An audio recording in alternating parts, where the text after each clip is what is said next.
good time. Okay, hi everybody. Yeah, it's good to be back here again. And today we have a short interview with a young couple, yeah, who started a business here just beside the Shuk, which is just over there, about 2 minutes walk from here. I have Maor, yeah, and we'd like to ask him some questions. As someone who is a businessman and someone who is really like a man on the street, yeah. So Maor, thank you so much for allowing us to ask you. Pleasure. Glad to be here. And by the way, this is his wife, Diana. Diana. Yeah. Yeah. So we see that you opened your shop, and also as we were walking here, we saw in the shop people are slowly opening up their shops. I mean, we're pretty amazed, and it shows the resilience of the Israelis' life goes on, right? But how is your sentiments? How's your feelings? Do you still feel the tension, or can you describe? Yeah, absolutely. Life has changed here since the terrible pogrom on October 7th. We live in the city, very far from where it happened. Okay. So something a little special that they do for their clients. Yeah, it's on walls. I see. Yeah. I was saying life has changed significantly around here. Our business has obviously been hurt. Not as many people are going outside. Jerusalem is a mixed city. There's many Arabs, there's many Jews, so not everyone's sure what's going to happen next. People are staying home. A lot of people left to fight.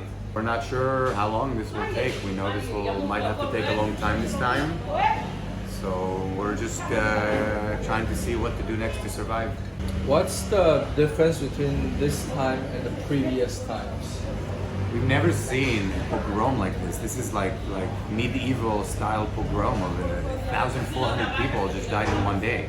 This has never happened before. We've had rockets, we've had kidnapping, we've had small scale pogroms where a family or two were killed in the same way.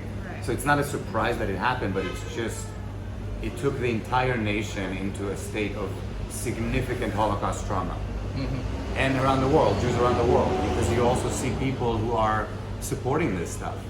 We're saying, good, we're happy, this is inspiring to certain people. Oh no. It's inspiring. People are inspired, and we'll see more death of Jews around the world. We all know this. This is not new to us. But as Israelis, our level of security has been hurt. We felt like our government and our state could not be surprised at this level, and they were. Mm-hmm. I think we've been let down. Yeah. Like there was some sort of negligence there in the security. Something happened that's not being talked about. You understand? Yeah. How did this happen? How did it get so bad? I heard stories from the south when all this was happening. There's actually a Bukharian guy. He lost his parents to the terrorism, and he told his father, he's like, come to the shelter, come to the Mamad. And his father was like, no, I don't believe that there's terrorists outside. Israel wouldn't allow it. And they got shot, like they died, they were brutally murdered by Hamas. So it's just like, what happened there? How did it even get there? It's like, we're still in shock. There's no answers. Right. Surely there's going to be accountability for sure after that. But Absolutely. the government has very clearly stated, both the left and the right, that first we'll deal with the war, and then later we'll check what happened. Right. Yeah. Despite all that has happened, the incredible loss, the pain that you're suffering, what is your sentiments towards Arabs? Difficult question to answer. It's a very hard question. Maor and I live in the Gush, and we don't have a car. Like in the Gush, meaning outside of Jerusalem. People call it Judea and Samaria. People call it the West Bank. So that's where we live. And right now, we don't have any Arabs in our area, like in our Yishuv, our settlement, because we do have a distrust between them.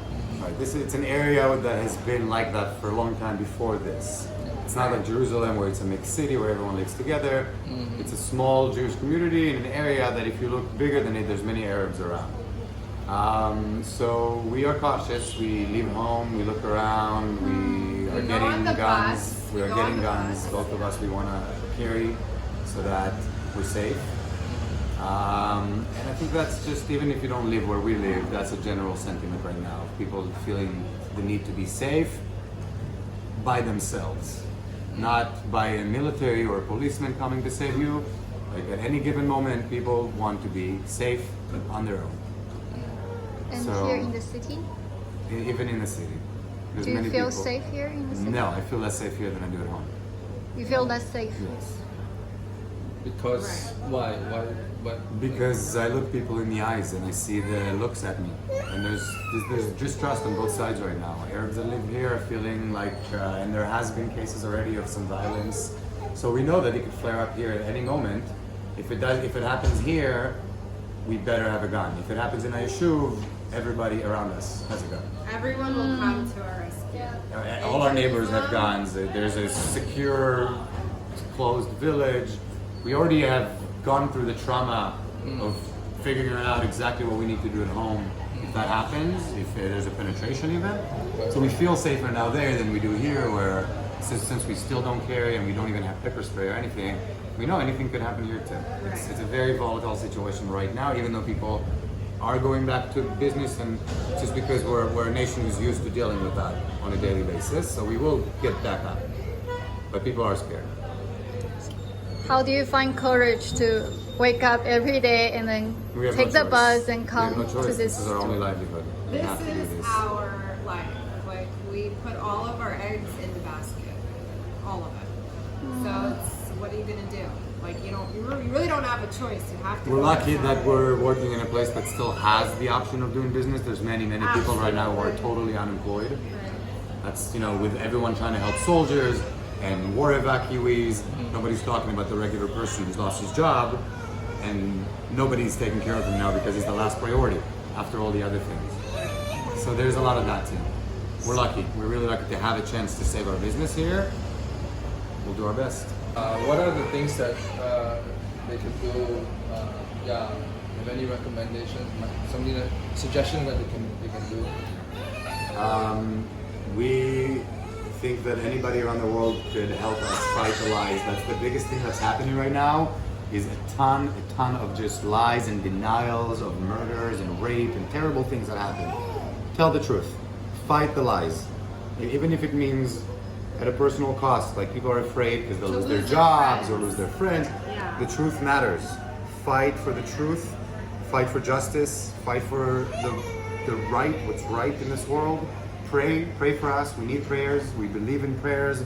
Prayers have strength and power.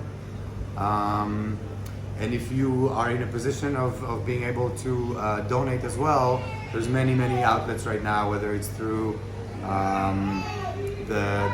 everybody needs, everybody needs a little bit of money right now as well. Whether it's the IDF, whether it's people who are trying to get vests on their own, or And Zaka members. Zaka, They're the doing hospital, incredible not hospital, the It's like an first emergency. aid, sort of Emergency, yeah. private emergency Yeah. groups, and small businesses. We've actually we're launching.